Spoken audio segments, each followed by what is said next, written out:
Hey you all, my name is Aman K. Sharwani and I welcome all you to my YouTube channel. Yeah my friends, आज मैं आ गया हूँ कुछ amazing से topic लेकर के रिगार्डिंग इंग्लिश, जो कि आज हम सीखेंगे use of so that and so that. पहले तो इनका मतलब समझते हैं कि इनका हिंदी में मतलब कैसा है, क्योंकि अगर हमें कुछ भी नई इंग्लिश सीखनी होती है उससे पहले हमें उसकी वर्ड मीनिंग जाननी पड़ती। तो आज का हमारा टारगेट कुछ ये रहा। सो दैट जो एक कंजक्शन है उसका मतलब होता है इतना की। सो दैट जो कि एक कंजक्शन होता है पार्ट्स ऑफ स्पीच में, उसका मतलब होता है इतना की। और दूसरा सो दैट जिसको आप लोग जानते हैं उसका मतलब होता है ताकि। लेट्स स्टार्ट विथ ताकि, मतलब कि ताकि से ही हम प्रैक्टिस करते हैं। तो पहला हम लेते हैं पॉइंट सो दैट जिसका मतलब होता है हिंदी में ताकि। तो लेट्स टेक एन एग्जांपल। मैं अध्ययन कर रहा हूँ ताकि मैं अपनी परीक्षा पास कर सकूँ। अगर हमें इस सेंटेंस को इंग्लिश में बोलना है तो हम कुछ इस तरीके बोलेंगे। I am studying so that I can pass my exams. I can pass my exams. Next sentence है वह पैसे बचा रहा है ताकि वह नई कार खरीद सके। वह पैसे बचा रहा है ताकि, यहाँ पास ताकि का यूज हुआ है कुछ रीजन बताने के लिए। ताकि का यूज हो रहा है कुछ रीजन, कुछ एम बताने के लिए। तो यहाँ पास है वो पैसे बचा रहा है ताकि वह नई कार खरीद सके। तो हम इसे इंग्लिश में कुछ इस तरीके कहेंगे। He is saving money so that he can buy a new car. He is saving money so that he can buy a new car. Next sentence है रोज सुबह उठता हूँ ताकि मैं अपना अभ्यास कर सकूं।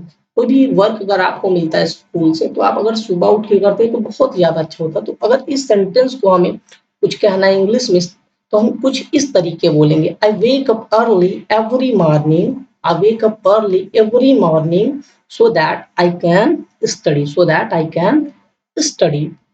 दूसरा सेंटेंस है वह एक स्वस्थ शरीर बनाना चाहता है ताकि वह दौड़ सके। यहाँ पास भी ताकि एम को दिखाया है, एक रीजन को शो कर रहा है। तो इस सेंटेंस को हम इंग्लिश में कुछ इस तरीके बोलेंगे।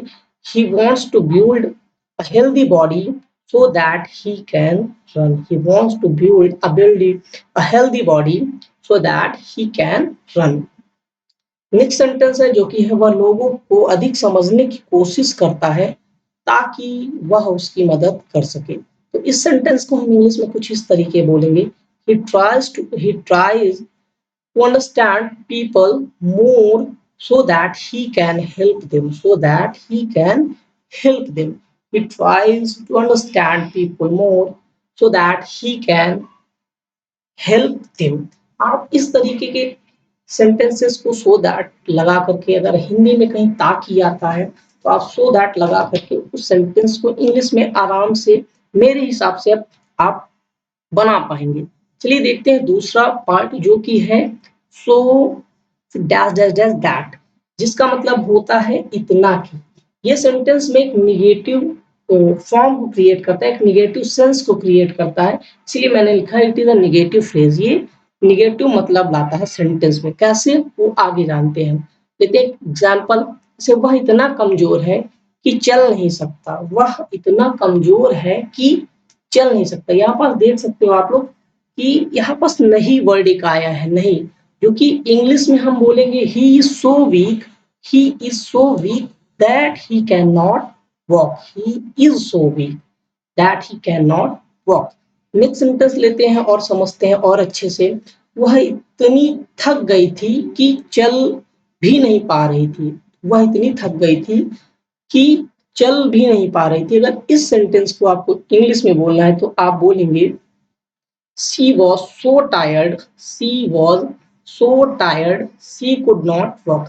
आप लोग एक चीज यहाँ पास गौर कर रहे होंगे कि पहले जो सेंटेंस था उसके साथ ही था सो दैट एकदम सट के आ रहा था, लेकिन यहाँ पास कोई एडवर्ब या फिर एडजेक्टिव के बाद आ रहा है हमारा सो, फिर कोई एडवर्ब लगा है या फिर एडजेक्टिव लगा है, उसके बाद आ रहा है दैट। तो कुछ इसी वजह से इसकी मीनिंग चेंज हो जा रही है। नेक्स्ट सेंटेंस लेते हैं और अच्छे से इसको समझते हैं।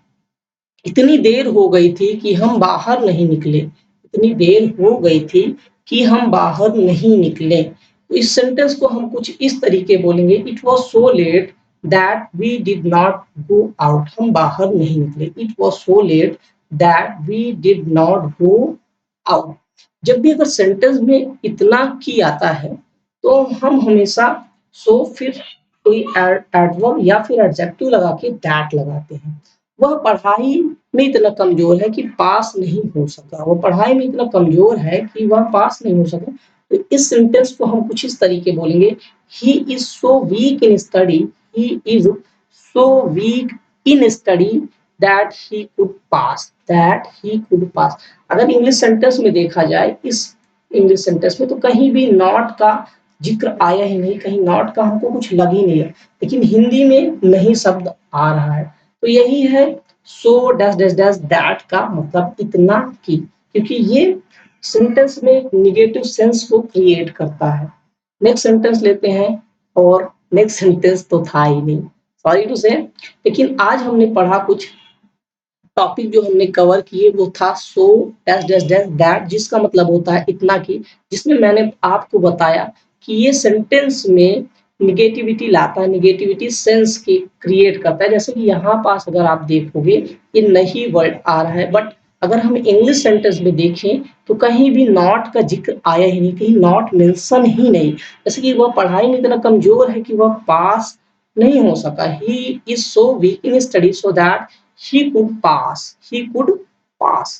तो आज हमने कुछ सीखा, कुछ कवर किया। टॉपिक एक था सो दैट, जिसका मतलब था ताकि, एक सो दैट एंड दैट था जिसका मतलब है हिंदी में इतना की। एक तुरंत बाद आता है उसका मतलब होता है सो दैट, जो तुरंत बाद दैट आए सो के बाद उसका मतलब है ताकि, और जो सो फिर कुछ एडजेक्टिव या एडवर्ब में उसके बाद दैट आता है उसका मतलब होता है इतना की। आई होप आप लोगों को ये सेशन बहुत ज़्यादा हेल्पफुल लगा होगा, बहुत ही अच्छा लगा होगा। अगर अच्छा लगा हो तो चैनल को सब्सक्राइब करें, वीडियो को लाइक शेयर जरूर करें। Thanks for watching.